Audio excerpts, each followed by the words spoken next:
Hello, everybody. I'm Chris Williams, and welcome to another Scumdog's Kennel.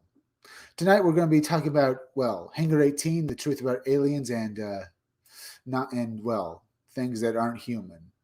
We'll be looking at a lot of fun, but first, let's go and look at some artwork from my own upcoming graphic novel, Scumdogs. Just give me a moment here. Let me get this. Go to share screen, and here we go.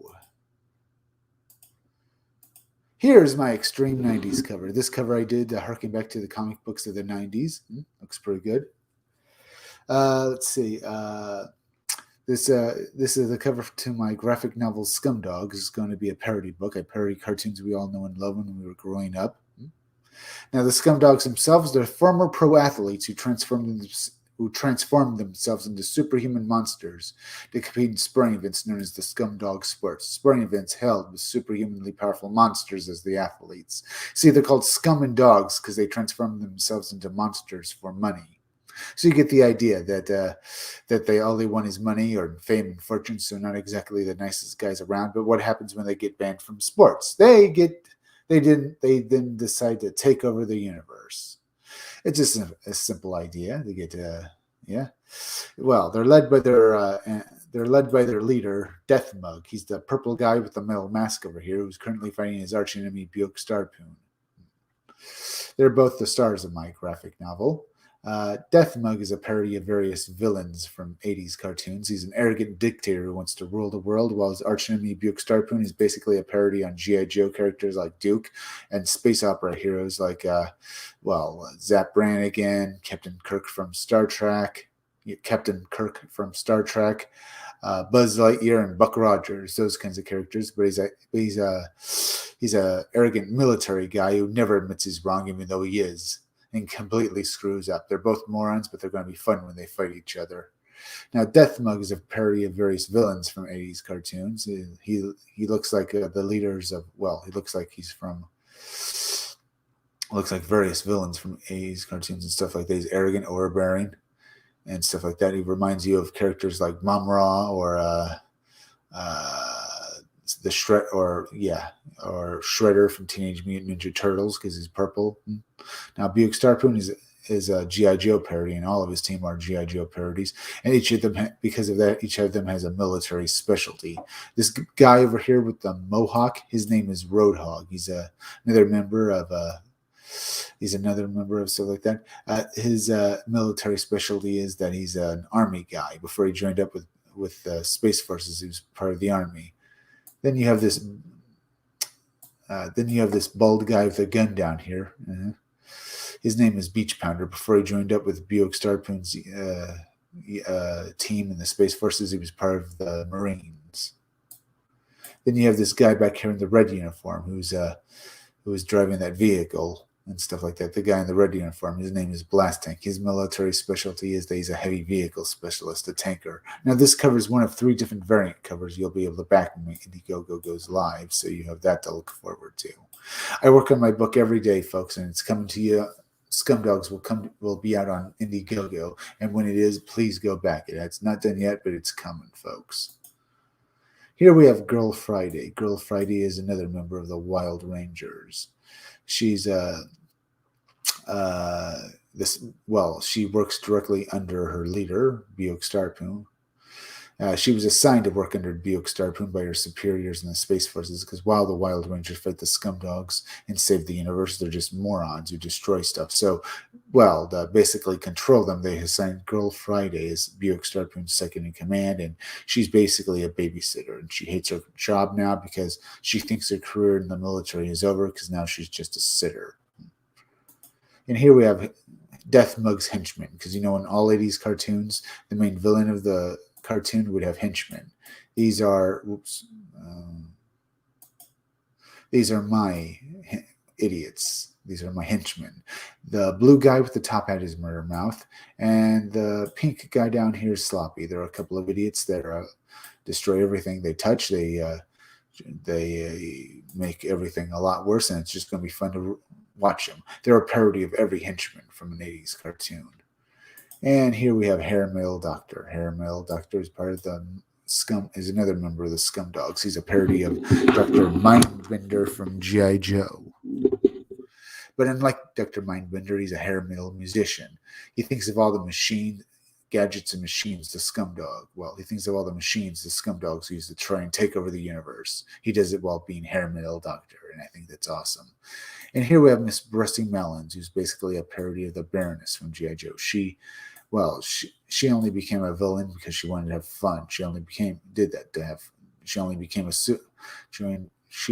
a villain to have fun, and she's going to be awesome when you read about her in my graphic novel. And the hair metal doctor and the Miss Rusty Melons pinups here will be included with other pinups in my graphic novel when you back it. But I will also get these pinups out to you on T-shirts for you to buy as well from Crypto Fashion as soon as I'm able to make them.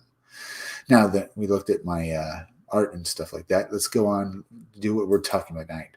Tonight I'm going to be talking about Hangar 18, aliens, and if they're really aliens or are they something else? Could they be demons or maybe other stuff? But first, before we do that, let's go look at Indiegogo and see about if there's anything up. Graham Nolan's Alien Alamo has made $90,556. Yep, this is basically a good-looking book. You can back this book for $25. You have a choice of 3 different covers. And in fact, let's go look at updates. July 27th. Hi, gang. I know we did our traditional Monday update yesterday, but big news. It hit last night.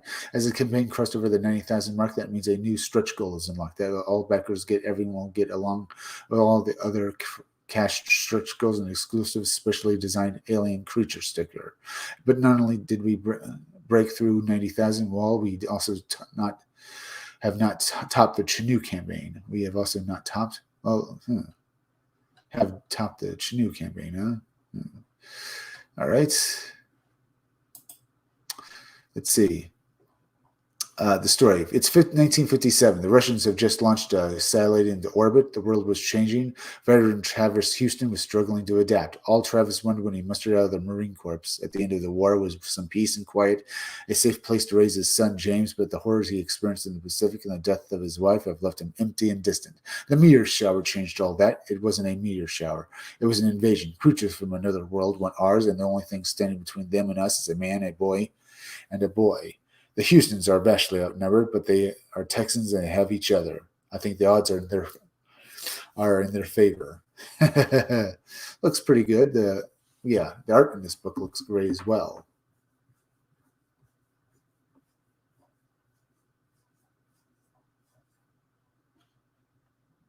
You have 3 different covers you can back for this, and it looks like a good looking graphic novel. It's Alien Alamo. You can also back for Alien Alamo plus the Chinook together for $50, and that's pretty good as well.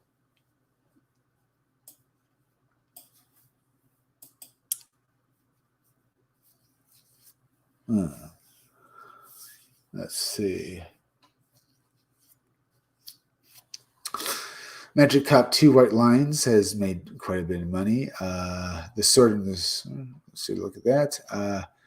Maybe look up here. Let me get a few more of these up. Cyberfrog First Wave Action Figures has made $361,040 with 4 days left. That's not too bad. Stomp 2 Comic Book has made $5,998. That's another good-looking book. It's up on Indiegogo, so go back it. We also have Jack the Ripper Vampire Hunter, which has made $7,940. Not bad there. Not bad. Very good. Not all of this looks pretty good. Let me do this over here. If you have not yet, folks, hit that like button for me. It really helps me fight the algorithm, okay? So please also hit so more people can see my content, and which means my graphic novel Scum Dogs comes out to you all the sooner, as well as please go and hit that bell and hit the part of the bell that gives you all future notifications. And also please go and please go and share this video on Twitter and Facebook. Now, let's go look at let's go look at this. Non-human entities yeah, non-human entities and wholeness and the implicit order. Implicit order. Let's see. In my latest article, In the Strange Worlds of Colin's Elite, a small group in the U.S. government that believes aliens are really demons, I told the story of how the group began and how I came to meet a few of the people involved. My key source for the story was Ray Birch, both a priest and a ufologist. Maybe I should look at that one first before we look into this article. Oops. Oh, I guess this is actually a book. Let's go back to this article again and how I came to meet a few of the people. 1991, Ray was approached. Yeah, priest and stuff. In 91, Ray was approached by two members of the group, both of whom were physicists working for the U.S. Department of Defense. They wanted guidance on how to handle some of the weirder aspects of their investigations, the world of all things demonic. It's a little known fact, though, that Ray's two informants didn't just speak with him. Linda Howe had contact with them 2-3 years after Ray Birch met them, particularly wanted to read his book, Glimpses of Other Realities, Volume 1, Realities, Facts and Eyewitnesses, June 1994. They provided a statement of how that revealed much about the group's belief systems and the kind of things that they were into. With that said, I'll let you read what they had to say. Their words began as follows. Dear Mr. Howe, your book is excellent. Yeah, Miss Howe. Thought-provoking work overall. Many salient points are covered quite well. Following are some random notes and for your consider. Yeah, I read this article earlier and give you an idea. For your consideration, study Dr. David Broom's Wholeness and the Order, which in studying the mechanics of the NHEs, non-human entities, can be gained from study of his ideas. He was on target with his concepts of our program, is attempting, unfortunately, to exploit them. Perhaps, a much more thorough description might be that the mechanics of the NHE's ability to interact with our physical realities, what Brahm's work details, and the contact with NHE's has occurred and will continue to occur regardless of our understanding of the mechanism of the contact. Our misguided program directors cling to the false belief that we can control or manipulate the NHE's when in actuality the reverse is occurring. We are the ones being manipulated and deceived. Cellular changes in plants from within general crop circle formations are due to some sort of energy release exposure, as that really used in the so-called negative healing experimentation. Once again, that force being utilized by NHEs to interact with us in a bizarre, confusing manner designed to divert us and draw our attention from the true purpose of their actions, being lies and manipulation.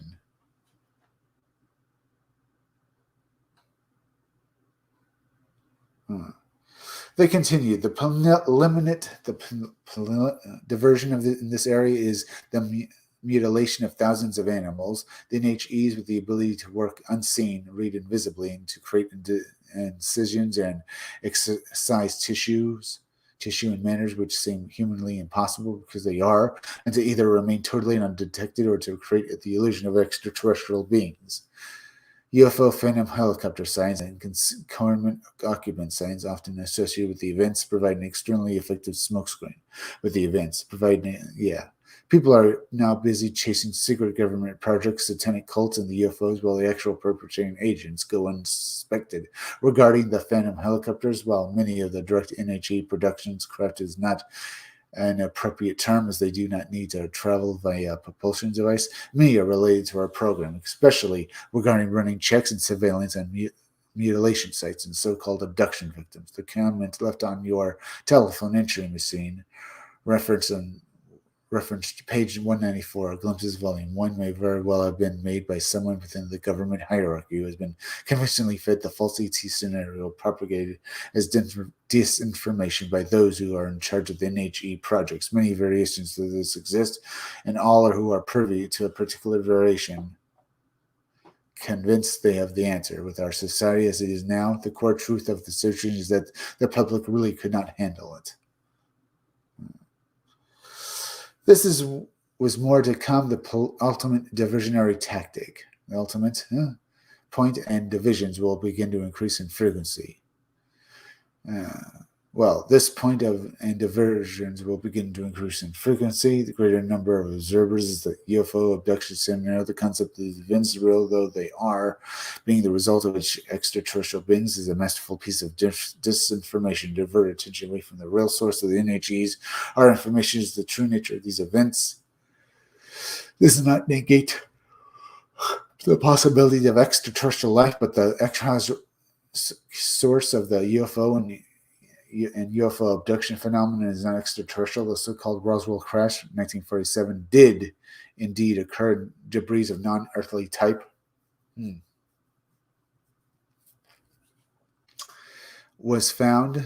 Well, non-earthly type was found as were non-human bodies, although in our position we cannot speak with the authority that there is a basis in truth for Bob Lazar's story of government-held craft. However, the origin is not extraterrestrial. The NHEs being dealt with in our psi-mind control weapons development and are apparently allowing themselves to be used for a time are neither benevolent nor neutral. It was our feeling that very few could understand or accept this. This is the reason we approached our mutual friend, Ray here, his theological training, his acceptance of Orthodox Christian thought and his obvious abilities as an astute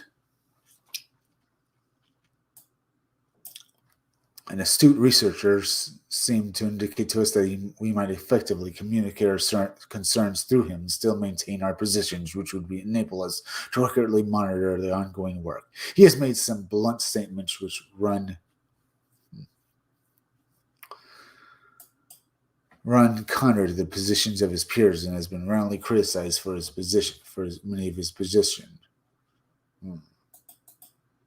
But we desperately hope that at least some are listening. What do you think about this, folks? What do you think about it?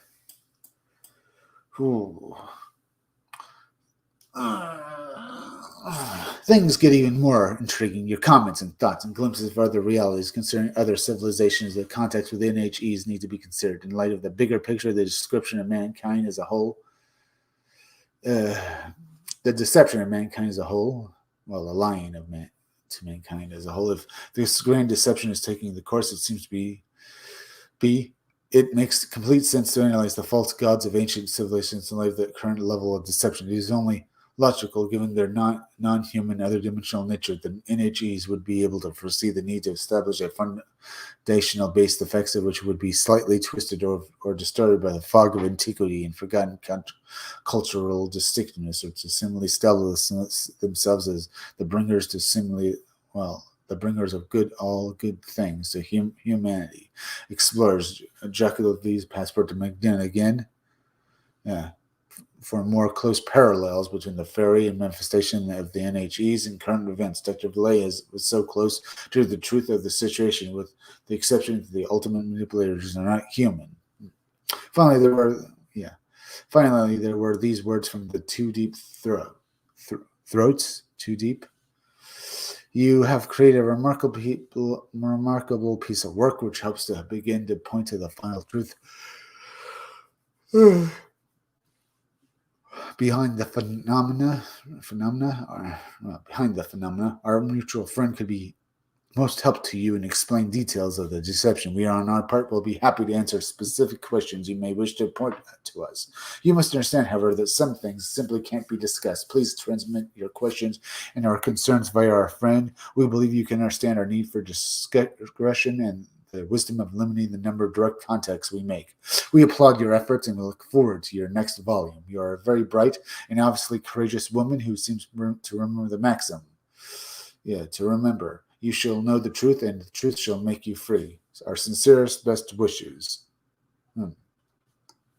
Interesting right there, huh? Yeah. Are aliens demons? That's what I wanted to do tonight. As well as are they creatures from another dimension? Not aliens per se, but maybe from Earth, but non-human.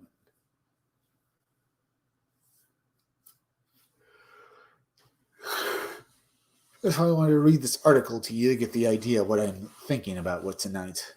There are other articles for us to cover as well.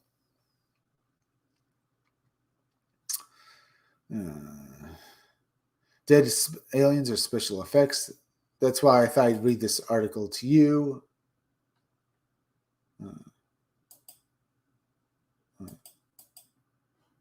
Uh, Here it is. Hangar 18, Mormons, aliens, and Hangar 18. There's also other alternatives to this. Are aliens actually humans, either from other planets, which I find very strange, which could very well be the truth, because there have been reports of human-looking aliens, humanoids, who are just basically humans from outer space. Could they be any number of things? But I think there is something to be said about that.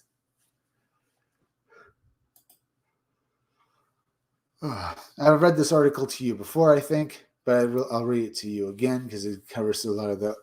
Well, this covers a movie that was released in 1980. Hangar 18 was arguably Hollywood's first UFO conspiracy movie. Its plot features many aspects of real life UFO enigma, including specific details from allegedly authentic top secret UFO related government documentation. Hangar 18 continues to provide discussion within the UFO community, in part for the fact that it was released in 1980. It was in this year that details of the Roswell incident began to filter into the popular consciousness with the publication of Charles Blitz Williams and Williams, and Moore's The Roswell Incident. William, huh?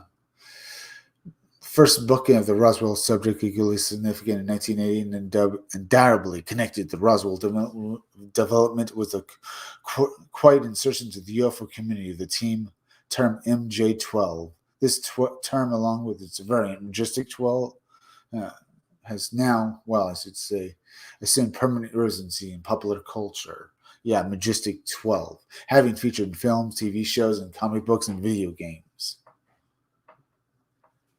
Uh,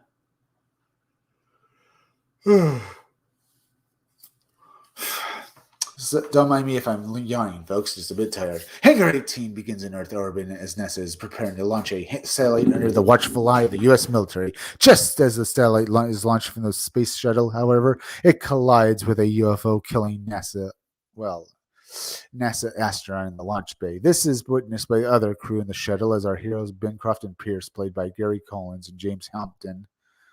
Yeah, James here Gary. Gary and James here. Upon their return to Earth, the men seek. James here.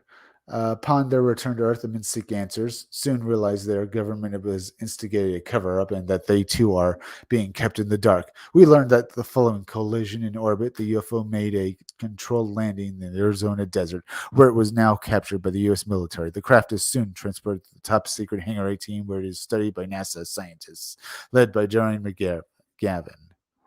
Led by.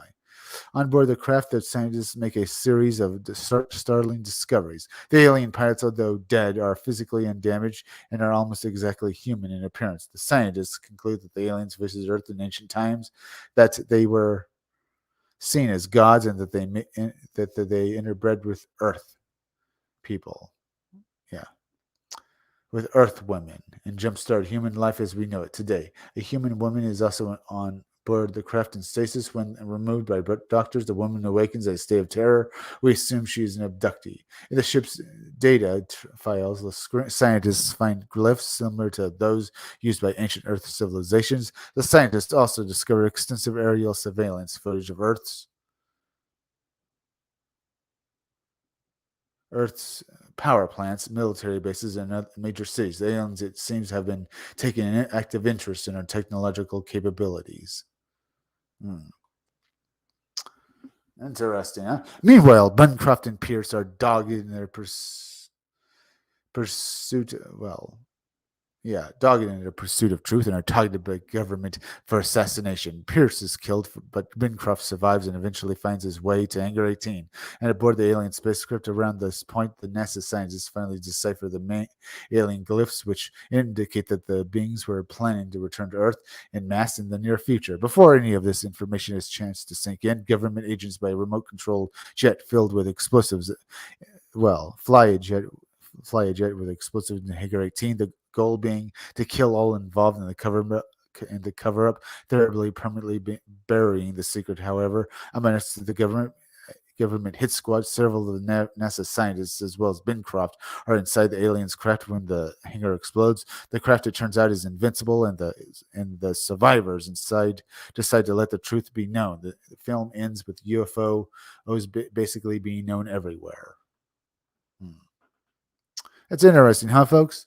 How does this account to this? I'm asking, are there, I think aliens exist. Also think demons can pretend to be aliens. I think they exist too. I think there are humans out in outer space and that they are indeed from other planets, as well as possibly being from the future, as well as basically creatures from other universes being also existing as well. I think it all exists. And this is why I wanted to talk about tonight. Are aliens demons, or are they humans from outer space? Are there creatures? What are these creatures? What could they possibly be? Hangar's 18, let's get back to this article. Hangar 18's depiction of human-looking extraterrestrials is particularly interesting. It's the idea that these beings jump-started the human race. These very same details were to appear 3 years later. Secret Air Force reports shown to UFO writer and journalist Linda Moulton Howe, part of her preparation for a documentary on UFOs. 9th of April, 1983, during a meeting at Kirtland Air Force Base in New Mexico. Air Force officer, Special Investigation Officer Richard Doty presented Howe with a document, the front cover of which read, "Briefing paper for the President of the United States of America, subject of unidentified aerial vehicles, UAVs." Doty told Howe that she had read the document at the request, his superiors, but instead stressed that she was forbidden from taking the document with her and from taking notes of any kind. The weighty document detailed many aspects of, UAVs and phenomenon, including a list of UAV crash retrievals. The list included 2 separate incidents near the Roswell region in 1947 and another in 1949, which resulted in the capture of a live extraterrestrial that was taken to Los Alamos National Laboratories. Apparently, the being was held captive before it died of unknown causes in 1952. Other crashes listed in the document included Aztec, New Mexico, Arizona, and others in other places all over everywhere. So, I'm asking, are aliens demons? Are aliens humans? What are aliens humans? Are aliens demons? What could they possibly be? What are these creatures? I mean, honestly, that's why I wanted to talk about it, because I've read various articles, and basically I wanted to do this video and really get to know. Feel free to leave me a few chats and your ideas on. And give me your ideas. What could this possibly mean? Are aliens, as well as creatures on Earth, could there be secret creatures living on Earth that aren't human? Could this be what aliens actually are, otherwise known as ultra-terrestrials? I mean, honestly, I find this subject fascinating. That's why I wanted to do this video tonight. Gave me a lot of stuff to consider as well. So, what could it possibly be? Let's get back to this article. Most shocking to Howe was a paragraph said that extraterrestrials had manipulated DNA in an evolving primate species to create Homo sapiens. Elsewhere in the document, it was noted that the ETs had created a being on Earth whose purpose was to teach humans about love and nonviolence. Howe was astonished by her time about Jesus Christ. She said to Doty, who said nothing in response, but who she asserts looked deeply uncomfortable. The author and researcher Mike Garland has pointed out that the parallels between the content of Hangar 18 and the report shown to Linda Moulton Howe are so striking that the document that Howe saw could very well have been written by Darren McGavran's character from what he learned in the movie from the movie, he observes. We have a report of LMH being shown a secret document by the Air Force in 1983. The conclusion is that the officialdom wanted to have this information float out to the public 3 years earlier. We have this movie Hangar 18 floating out the same information in the guise of an actual film. Rising Sun.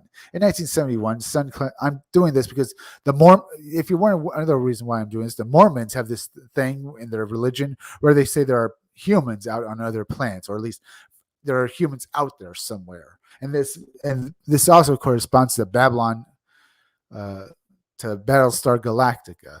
No, literally. How with that whole series being that how there are the lords of they started an entire the Mormons started an entire film company or production company to detail their ideas and their beliefs in this thing. But there's actual information in the government relating to this stuff that seems very much that aliens, or at least that there are humanoid aliens that are humans that are very well worship God Himself, and this could very well all be correspondent to each other. But that doesn't leave out the fact that there could be demons as well, or there could be creatures that aren't human at all. Creatures from other dimensions could be, aliens or maybe demons. But this does bring up the fact that this stuff, that all of this could actually be real. That there could be Earth humans out. There could be humans who believe in God out in outer space, who've always lived in outer space, who came here and helped create us. And demons could exist too, creatures from other dimensions, or creatures who somehow dwell on Earth but are basically separate from it in some fashion. There's also the talk of the fair folk, ultra terrestrials, creatures that you believe in myths could also exist, because a lot of the phenomenon with UFOs, a lot of people what they see out in the skies, the things they actually see cover a lot of different phenomenon. We have creatures that could very well be atmospheric beasts, living organisms that glow. We have light entities. We have people who say they've seen ships being piloted by creatures and stuff. Little men, little gray men, or little green men, or other such things. And it's all highly interesting. That's why I want to cover this article again. If I've already read it, I'm sorry, but I just want to say this. And the other articles talking about non-human entities and stuff like that, wondering what they could possibly be. Now let's get back to this article. In 1971, Sun Classic Pictures started to produce and distribute feature films and documentaries about UFOs with an emphasis on ancient astronauts and other paranormal psychic phenomenon. Titles include the aforementioned ancient astronaut themed The Outer Space Connection, 1975, The Amazing World of Psychic Phenomenon, 1976, The Bermuda Triangle, 1979, based on Michelle Bellett's nonfiction book linking UFOs to the disappearance of ships and aircraft. Beyond Death's Door, 1979, Life After Death, Beyond Death, and in 1980, Hangar 18. Sun Classic Pictures will also had a strong focus on religious documentaries with titles including In Search of Noah's Ark, 1976, In Search of Historic Jesus, 1979, a TV series that ran from 1978 to 79 called The Greatest Heroes of the Bible. Here's another thing. The Mormon Connection. Sun Classic Pictures was established in Utah as a Mormon-run company with Raylan Johnson as its first president. Many of the studio's writers, producers, and directors also were Mormons, including Robert Sterling, writers In Search of Historic Jesus, who later in life would make an educational documentary about the Mormon Church, and Charles Seller Jr., one of Sun's most successful writer-producers, and also a co-founder of the studio with Raylan Jensen as a producer. And this is what we bring up as well. Damn it, what was I going to say? The Mormon Church here and stuff like that. I used to think the Mormon Church was a good religion and stuff like that, and I still do. But that it's, the guy who actually started it might have been just basically making stuff up. But we have a lot of evidence that points to that there could be a very well connection between aliens and humans. Well, that there are humans out in outer space, and that there are Earth humans here. And that even though we're talking about religion here, that it very well could be true that aliens exist as well, both maybe things we can't understand, as well as alien life forms that are human, as well as other things, as well as non-human entities like demons, all of it existing, but also having the fact that they are linked to each other. Not that humans in outer space are demons, but the fact that they are human. And that the demons we see could be masquerading as aliens, basically both sour our perception of actual aliens from outer space, thinking that they're actual demons, so we can't get help from good people who are just from good human people who just happen to be from outer space. Basically making sure that the demons can, if they do exist, basically try to ruin everything and basically make sure that it's impossible for people to live in peace. That's what I fear and stuff like that. If they're pretending to be, if demons are pretending to be aliens from outer space, there's basically well, to lie and manipulate us to make sure that we don't end up improving ourselves and basically be closer to God. But also the fact that they can basically, if there are humans from outer space, they're making sure that we would end up attacking them because we think they were demons. But we're not really quite sure what they are either. We only know that aliens exist. Okay, we only know that UAVs exist, this weird phenomenon of UFOs, the things that people see in the night sky. We know they exist, but we don't know if they're actually from outer space or not. Let's get back to this article. Also, Jensen G-rated, yeah. As a producer, Seller would make. Yeah, here we have Ryland Jensen and Seller here would make only family-friendly G-rated films out of Mormon conviction. His credits for sons notably include The Bermuda Triangle, and Hangar 18. In 1997, Seller wrote a UFO nonfiction book examining UFO enigma in the context of a government cover-up. It makes sense that the Mormon-run film studio should exhibit an interest in UFOs. Mormon cosmology holds that Earth is not unique, but just one of many inhabited planets. Yeah, here we have that now, huh? Many inhabited planets. Inhabited planets, each created by Jesus for the purpose of bringing about immortality and eternal life. Mormon leaders have taught that the inhabitants of these planets are almost identical in appearance to humans, just as the alien beings in Hangar 18 are extremely human-like, a point dwelt upon in the film's pilot. Also worthy of mentioning in this discussion, Kolob, Kolob, basically like the Kolob from Battlestar Galactica. How it is basically, well, a human-led planet who basically get attacked by their creations, the Centaurans. Kolob is basically ruled by the Lords of Kola.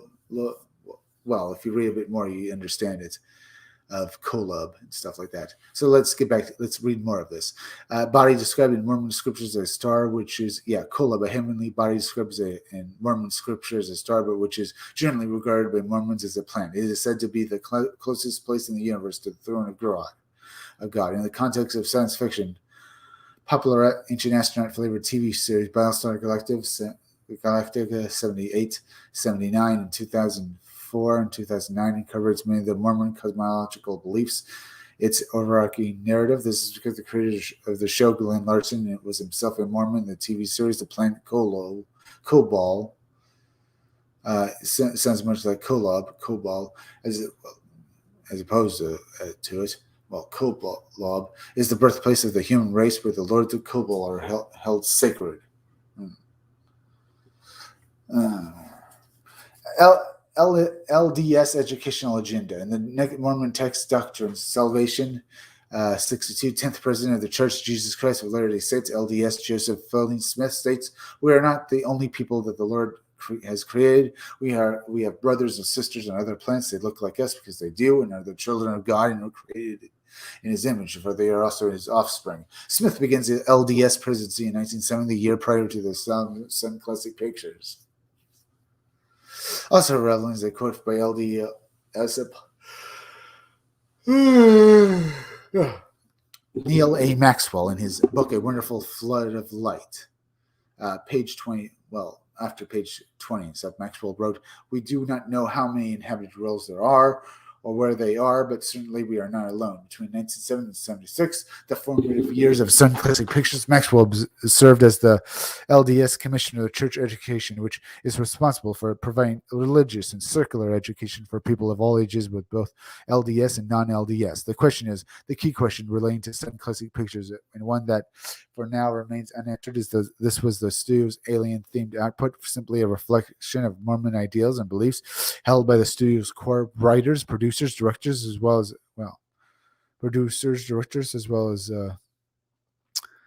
as an attempt on their part to cash in on the ever-popular subject of UFOs, or was it more a lofty strategy on the part of the Mormon Church itself to simply educate the public about the aspect of the Mormon faith, which in the century of the UFO was becoming both increasingly taboo and increasingly relevant, i.e. life on other planets and is possible link to humanity? Whatever the truth behind the production of Hangar 18 remains a fascinating and entertaining movie. That it is. It is very interesting what we talked about here. Let's go on and look at some more stuff. But yeah, I wanted to talk about if aliens are demons or humans. Are they ultra-terrestrials, creatures from Earth that are that are from Earth but are not human? I want to talk about that tonight. Let's look at some more articles and get some idea. Dead aliens or special effects? Though first, let me do this.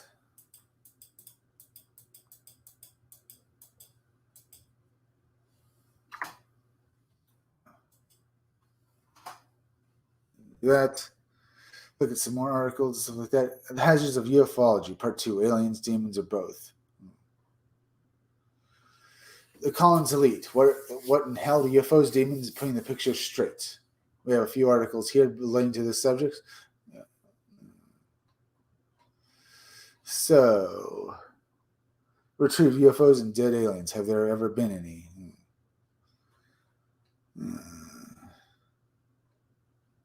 Let's see this.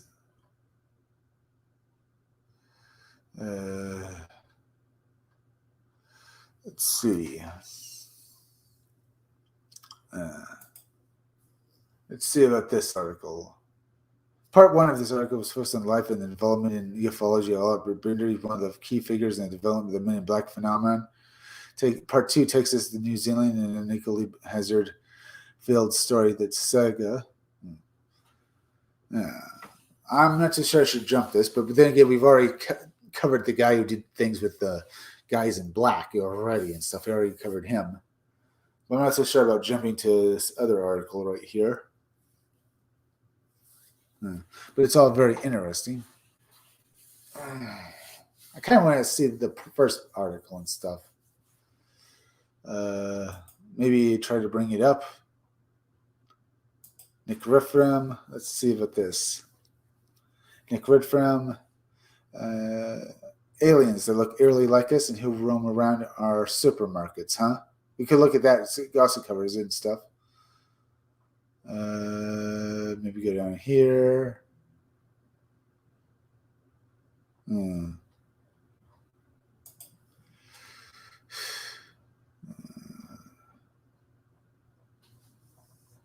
I was hoping for something a bit closer.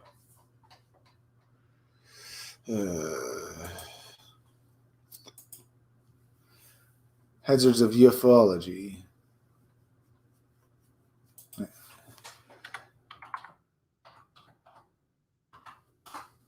Let's show that.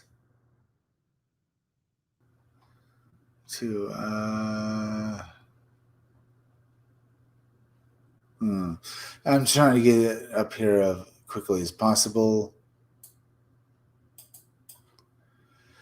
Let's try that again. Hazards. UFOlogy. Oops.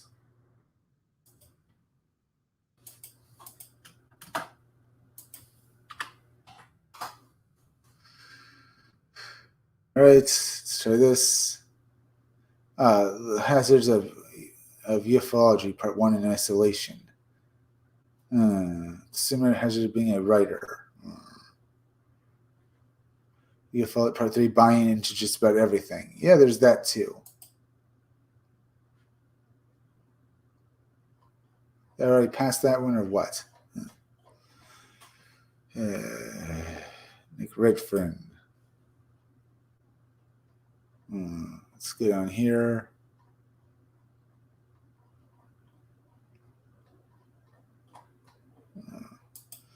Yeah, I should probably just do that.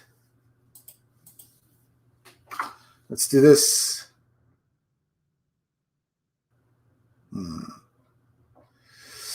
Very interesting, though. Kind of taking my time here. And so, as we were talking about, as I said before, folks, we're talking about if aliens or demons. And how, or are they humans from outer space? Because the thing with the Mormon Church, how they said that there are human, that the that there are humans out in outer space on other planets. These creatures, well, these creatures are humans because they were created by God. I'm saying there's a very good chance that that's true as well. See, as I said before, I'm interested in this because the Mormon Church basically, and the more I learn about UFOlogy and stuff like that, the more I learn about people from more about the humanoids and humanoid-looking aliens, the more I think that maybe the guy who created the Mormon faith might have been onto something, which I find very entertaining. I want to try something else though, real quick. Let me do this. I want to make sure. Yeah, the hazards of UFOlogy and stuff like that. Paranoia. I probably should just go to the fact that demons are that. Back in 2016, I wrote an article here at Mysterious Universe titled UFOs Don't Let Them Rule Your Life. A significant degree of the article was focused on a guy yeah, the majority of the article was focused on the controversial phenomenon and a guy who was immersed in it to such a degree that he was particularly controlled by it. You can find the article dislike that some articles provided a fair amount of comments, some that didn't surprise me at all. Today, I thought I would expand the issue on how people really do become affected by the UFO subject and how not in a positive way. I don't know why, but on a few occasions I have seen people in ufology sane, rational, and normal, only to eventually plunge into a state of paranoia, isolation, and eccentricity. So in this sense, today's article is very much a warning to one and all. I should just stress that this vertical change of character doesn't happen to a huge degree, or as I can tell, on more than a few occasions. However, I've seen something close to madness set in, and something set in quickly. With that all said, let us take a look at the first of the three examples of how the UFO subject at times doesn't just alter lives, but can come close to destroying those lives. We already talked about this. Part one of this three-part feature was focused on the guy who began the man in black phenomenon on his own. He did most of it on his own. Albert Binder. Indeed, had Binder not had the bad luck to get into the field of ufology, the chances are we would not have known of the MIB, or at the very least, the creepy phenomenon would not have reached the levels of interest that it did in the 60s and 70s. But it's not the MIB that we need to focus on. It's the article, whether it's what the UFO subject did to Binder. It plunged him into a dangerous situation. Binder was already into this supernatural stuff before this, but it did seem to have altered his life a bit. But he's already more into this stuff anyway. That he was lucky to get out of like a lot of people. Binder developed an interest in UFOs in the immediate wake of the Kenneth Arnold affair, June 24th, 47. At the time, Binder was in his mid-20s. At the 50s came around, Binder created an international flying saucer bureau. He also published his own newsletter, Space Review. Neither were destined to last for very long. What began as a exciting hobby for Binder turned into an absolute nightmare after being visited by a trio of strange characters with shining eyes and with the ability to read minds and walk through walls. The MIB. Binder's life changed quickly. He didn't have that many friends to begin with, but after his MIB encounter, Binder spent just about all of his free time in the attic of his stepfather's home, digging ever deeper into the UFO phenomenon and into a world of the occult too. He did that before that and stuff, but when Binder did go out his day job aside, he was usually to go to the local cinema in Bridgeport, Connecticut on his own, for reasons that never really explained. And I'm just giving you an idea here. I should just go into, but I just thought if I read these three articles, I should do each one for one. I should read each article and not just basically start with the middle one. For reasons that were never fully explained, but also in the wake of the MIB's encounter, Binder developed a weird fear that he had developed cancer. He wrote about it on several occasions, making it very clear that he was in a deep state of hypochondria. History was shown that Binder thankfully did not have cancer. In fact, when he passed away in 2016, Binder was just 6 years short of 100. Meaning, moving on, a careful reading of Binder's book, 1962, Flying Saucers and Three Men, reveals. Yeah. reveals that he clearly had a dose of obsessive compulsive disorder. Everything in his attic had to be in its place. If it wasn't, he would get frustrated, even angry at times. And if it looked like something had been moved, Bender suspected that it was due to the MIB government agents. Oh, well, you get the picture. Yeah. Spending your time in an attic room with a fear of a deadly disease with a significant dose of OCD, you're worrying that someone is creeping around that same attic when you're out of the house. Surely cannot be healthy. For Bender, it definitely wasn't. How much further? Yeah, not bad. Here's the part of the story become uplifting. Yes, the story does, and it end in a happy fashion. It was something that in the early 50s changed Bender's life for the better, and that led to him finally quit all of this.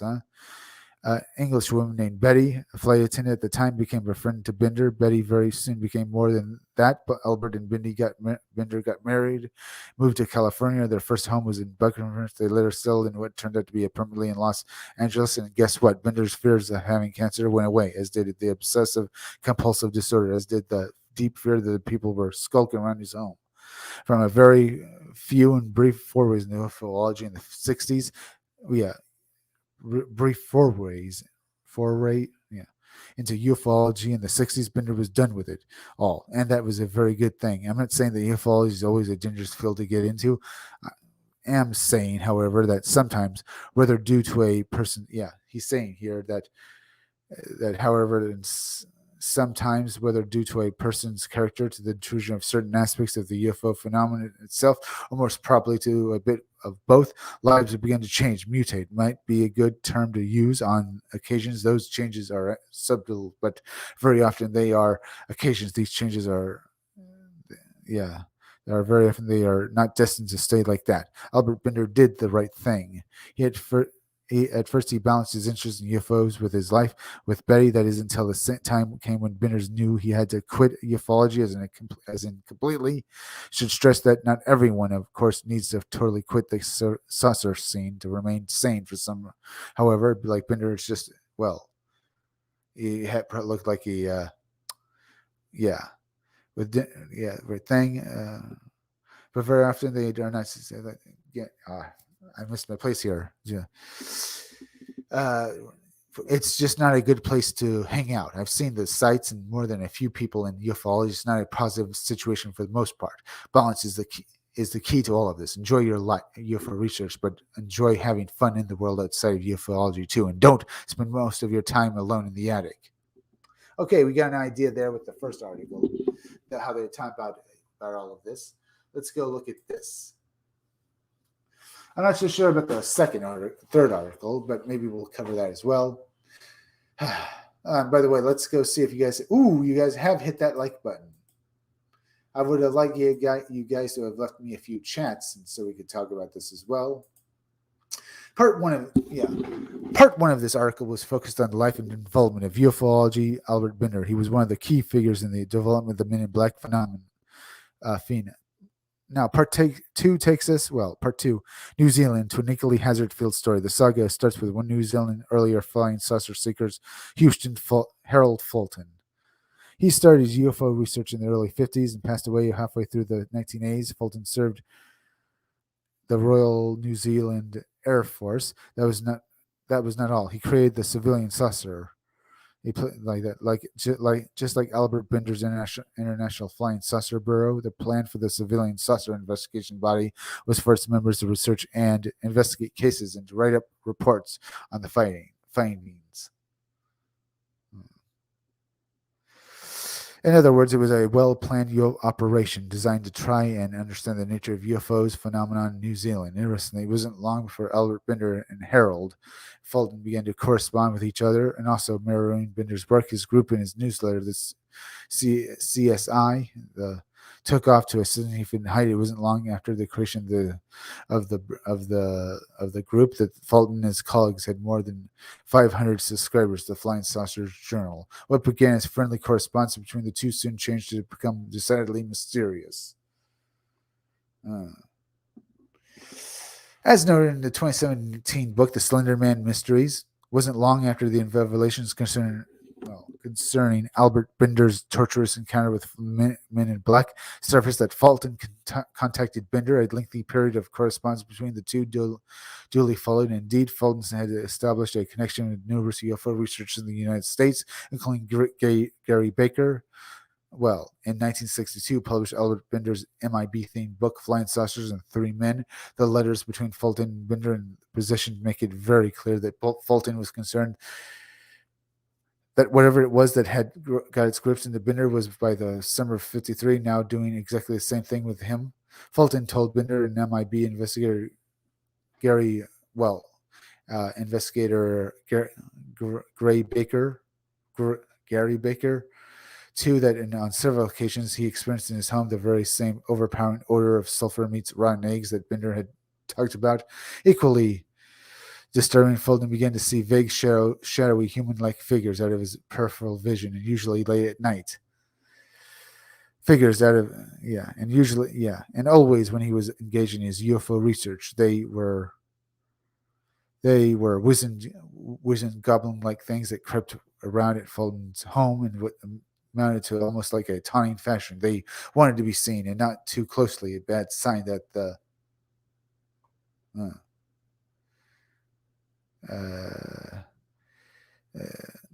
shadow people were in the move, perhaps. Yeah. Intriguingly, some of the shadow people in that Fulton encountered were back within sound very much like today's Hat Man, as the creature has become known. It is a dark, shadowy figure, usually seen wearing an old-style fedora hat. Hence the clear and obviously MIB parallels. During the summer of 53, Fulton wrote to Binder and told him the letter that he and his wife had been woken up on several occasions to an overwhelming smell of brimstone. It started in his bedroom and eventually overwhelmed the whole family home. Violent thumping on the walls of the house in the dead of night became regular.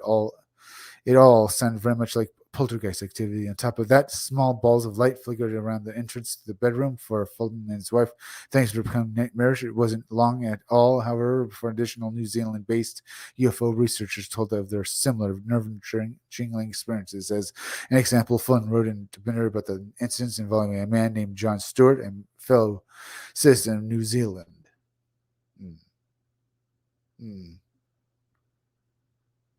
All right. John Stewart was in Hamilton, New Zealand, and like Harold Fulton, he was fascinated by the flying saucer phenomenon. Stewart's experience began in 1952. Stewart went on to write a book on the subject of UFO worrying. Not unlike Albert Binder, 62, book Flying Saucers and the Three Men. Stewart's publication was UFO-based, but it was somehow tinged with matters of demonic kind. Interestingly, Stewart began to experience something that John Keel wrote extensively about, namely weird tales, late-night phone calls, and from strange characters with near robotic voices. The first call for Stewart came in the early hours of the morning. Of course, on being jolted out of his sleep in the early hours in the morning, Stewart's immediate thought was bad news, as most of us probably would in such a situation. Well, yes, it was bad news, but not in the kind Stewart was expecting. Rather, it was one of Keel's creepier characters doing their best to terrify a researcher and UFOs. Researcher. In simple terms, Stewart was told to quit ufology or else. A shaky Stewart got himself a shot or two of whiskey. Now the story gets even more complicated.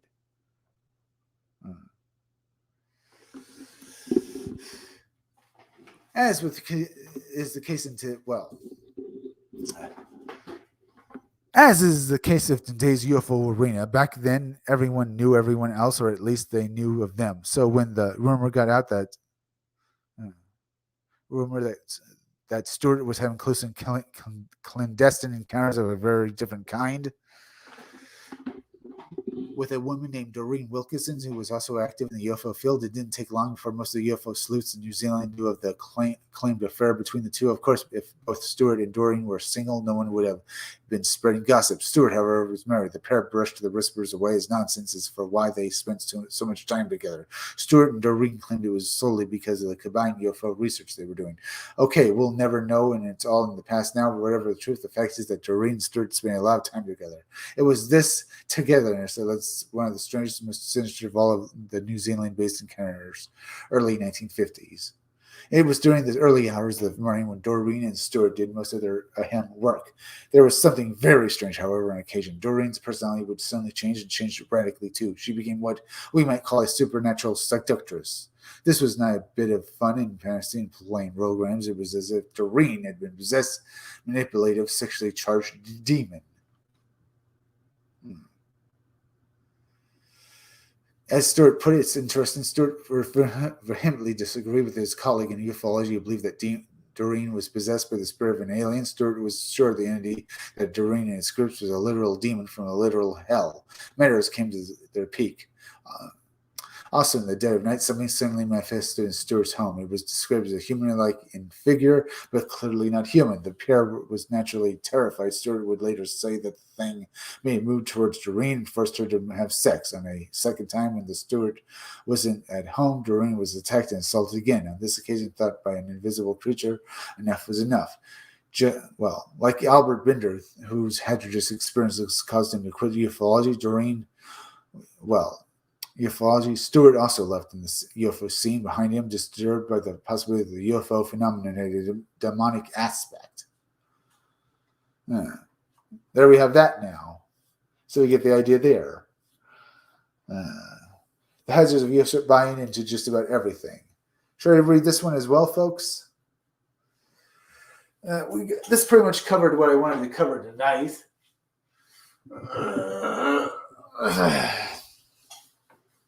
And basically buying into about just about everything could also be a good thing to go into.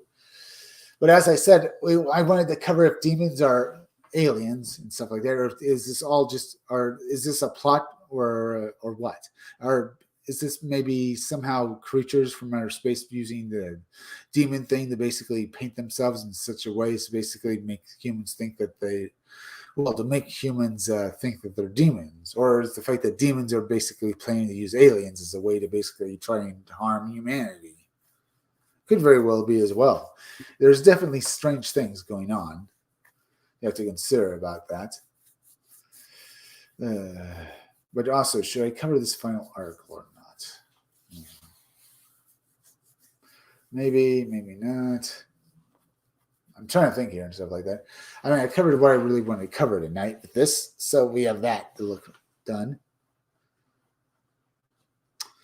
So I think maybe I will end it. We talked about if aliens are demons and stuff like that. Wondered if they were. I had my ideas. I think I've covered pretty much all I wanted to cover tonight. So please go and subscribe to my YouTube channel. Read comics that are bad for you, okay? There in the title is misspelled. It's THERE. Make sure you're still subscribed. Hit that like button because it helps me fight the algorithm so more people can see my content. So my graphic novel Scumdogs comes out to you all the sooner, as well as please leave some comments down below. I love to hear from you guys. Also, please go and hit that bell and hit the part of the bell that gives you all future notifications for my videos. Please also share this video out on Twitter and Facebook. Also, please go over and subscribe to Stitch Together Picks. Stitch Together Picks is a YouTube channel that has a great host. You're going to love his reviews of movies. Stitch Together Picks makes a great show. You're just going to love it. As well as go over and subscribe to Creepy Little Book. Creepy Little Book is like the Art Bell radio show. He does little videos talking about high strangeness, but he also does live streams every night. He live streams on weekdays at 12:30 a.m. and on weekends at 10 o'clock p.m. and 3 o'clock a.m. He talks about 10 o'clock p.m. He talks about aliens and ghosts, and learn so much from watching his live streams. Also, please go over and subscribe to Robot Co-op on YouTube. It's a great channel as well. Now, remember, folks, I'll be back again tomorrow around 5 o'clock or maybe 11 o'clock p.m. for another live stream, so be sure to come back again then. I'm Chris Williams from the Scumdogs Kennel. Thank you all for joining me.